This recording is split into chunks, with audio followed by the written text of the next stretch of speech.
살아있는 여성 작가 중 가장 세계적이고 가장 유명한 작가는 단연 쿠사마 야요입니다. 그런데 쿠사마는 10살 때부터 지금까지 정신병을 앓고 있습니다. 1977년 쿠사마는 뉴욕에서 돌아온 후 자발적으로 정신병원에 입원하고 병원 맞은편에 작업실을 만들어 매일 병원에서 작업실로 출근하고 있습니다. 쿠사마는 자신의 병에 대해서 숨기지 않았습니다. 내 병의 유일한 치료법은 미술뿐이에요. 나는 죽는 날까지 미술을 할 것이고 죽은 후 영원히 돼서라도 미술을 계속 할 것입니다. 무섭도록 솔직한 그녀의 지금 나이가 96세랍니다.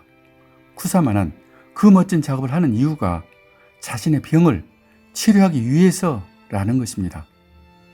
노년의 피카소는 이렇게 말했습니다. 내가 두려운 것은 죽음이 아니라 병들어 그림을 더 이상 할 수 없게 되는 것이 가장 두렵습니다. 정말 피카소는 글자 그대로 죽는 순간까지 그림을 그렸습니다. 그는 자신의 작업실에서 지인들과 함께 저녁 식사를 한 후 이제 작업을 해야겠다고 말하고 작업을 시작합니다. 그날 새벽 3시까지 작업을 하다 잠이 들었는데 지금까지 그 잠을 깨지 못한 것입니다. 그는 당시 91세였고 아비뇽에서 하는 전시를 준비하고 있었습니다.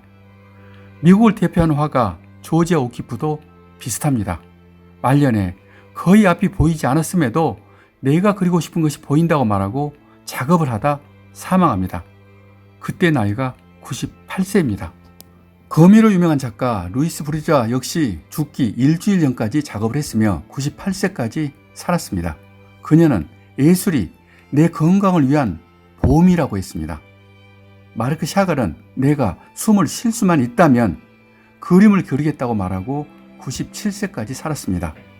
이처럼 예술가들에게 예술은 예술이기 이전에 자신의 생명을 유지하는 힘 그 자체였습니다. 여기서 제가 하고 싶은 말은 예술 활동을 하면 건강하고 오래 산다는 것입니다. 이것은 누군가의 소망이 아니라 과학적으로도 입증된 것입니다. 인간의 장수를 연구하는 진디 코엔 박사는 더 크리에이티비티 앤 디 에이징 스터디라는 논문을 2016년에 발표했습니다. 그는 창의성과 노화의 관계를 집중 연구한 것입니다. 65세 이상의 노인을 대상으로 예술에 참여한 그룹과 그렇지 않은 그룹의 건강을 비교 분석했습니다.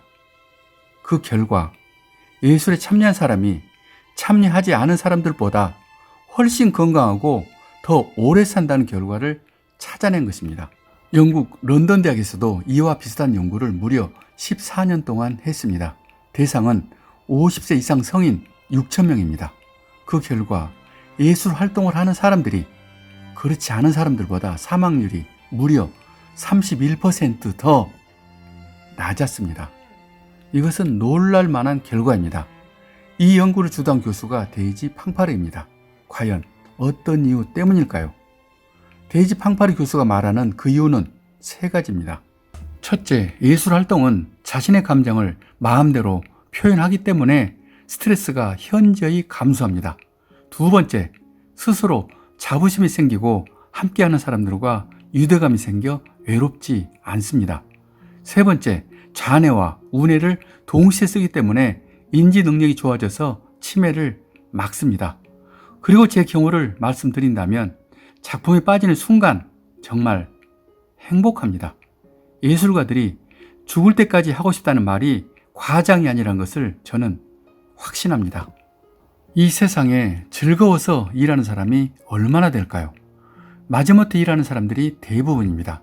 그런 점에서 예술은 자기가 좋아서 선택한 것이고 그 자체가 목적이고 그 자체가 그 사람의 인생 전부이기 때문입니다. 꼭 직업이 아니더라도 나이와 상관없이 할 수 있으며 감상하고 즐기는 것만으로도 그 효과는 나타납니다. 100살까지 사는 법이라는 이 영상은 현재 478만 뷰가 넘었습니다. 또 장수하는 사람들의 식단을 소개하는 이 영상도 188만 뷰가 넘었습니다. 인간의 수명을 연구하는 댄 뷰튼 박사가 이 두 영상에서 주장하는 것은 이것입니다. 사람이 오래 사는 것이 운명이 아니라 이제 선택이다. 100살이 넘는 사람 중 실제로 유전자 때문에 오래 사는 사람은 10% 미만이고 스스로 노력해서 장수하는 사람이 대부분이라는 것입니다. 그리고 그는 전 세계 장수지역 5군데를 찾아 블루존이라 정했습니다.